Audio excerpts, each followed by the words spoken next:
بسم اللہ الرحمن الرحیم۔ مکاشفۃ القلوب کے اندر ایک روایت میں آتا ہے کہ قیامت کے دن جہنم سے ایک ہیبت ناک آواز آئے گی، جس کی وجہ سے لوگ گھبرائیں گے، بہت زیادہ گھبرائیں گے۔ جیسے اللہ قرآن میں فرماتا ہے وَتَرَىٰ كُلُّ أُمَّةٍ جَاثِيَةٍ كُلُّ أُمَّةٍ تُدْعَىٰ إِلَىٰ كِتَابِهَا، اور تم ہرگز وہ نہ دیکھو گے زانوں کے بل گرے ہوئے، ہرگز وہ اپنا نامہ اعمال کی طرف بلائے جائیں گے۔ جب لوگ جہنم کے قریب آئیں گے،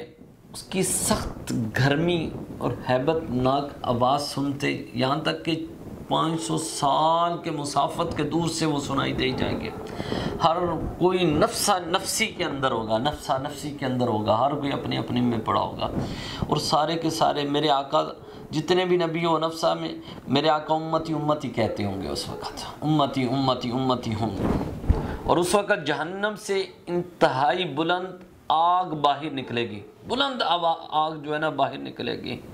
اور حضور صلی اللہ علیہ وسلم کی امت کی جانب بڑھتی چلی جائے گی۔ آپ کی امت اللہ کی بارگاہ کے اندر عرض کرے گی اے آگ کو دور کر دے، یا اللہ تجھے نمازوں کا واسطہ ہے،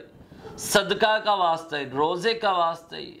خوف خدا کا واسطہ ہے، یا اللہ فلاں نیکی کا واسطہ ہے، فلاں نیکی کا واسطہ ہے، یا اللہ اس آگ کو دور کر دو۔ اس کی تپش بہت ہوگی، بہت زیادہ اس کی تپش ہوگی، بہت زیادہ بے انتہا تپش ہوگی، اور دعا کریں گے یا اللہ اس کو دور کر دے، یا اللہ اس کو دور کر دے، یا اللہ اس کو دور کر دے۔ اللہ اکبر۔ اس وقت جبریل آئیں گے اور ایک پیالہ لے کے آئیں گے، اور اس پیالے کے اندر پانی ہوگا، اور نبی کریم صلی اللہ علیہ وسلم کی بارگاہ کے اندر عرض کریں گے یا رسول اللہ صلی اللہ علیہ وسلم یہ پانی کا پیالہ لایا ہوں، اور اس میں سے پانی نکال کر اس آگ کا پھینکے۔ میرے آقا جب وہ پانی جو ہے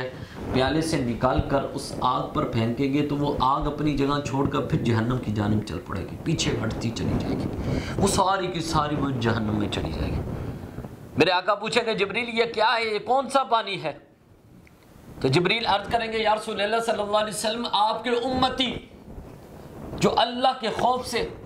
اللہ کی خشیت کی وجہ سے روتے تھے، ان کے آنسو، یہ آنسو ہے، ان کا پانی ہے جو آپ کی بات، یعنی کل قیامت کے دن جہنم کی آگ کو بھی بجھا دیں گے، وہ جو تمہاری آنکھوں سے ندامت کے آنسو نکلے ہیں، اللہ کی خشیت کی وجہ سے، اللہ کے خوف کی وجہ سے، اللہ کے عذاب کی وجہ سے، جو ڈر کے مارے تمہاری آنکھوں سے جو آنسو نکلتے ہیں، وہ اللہ کو بڑے قبول ہیں۔ کل قیامت کے دن وہی آنسو تمہارے لیے اللہ تبارک تعالیٰ کرم فرمائیں گے، ان آنسوؤں کی وجہ سے اللہ تمہاری بخشش فرماتے ہیں۔ یہ کل قیامت کے دن یہ آنسو گواہی دیں گے یا اللہ یہ اس کے دل میں تیری خشیت تھی، تیرا خوف تھا، تو یا اللہ کرم فرماتے ہیں، اللہ تعالیٰ مہربانیاں فرماتے ہیں،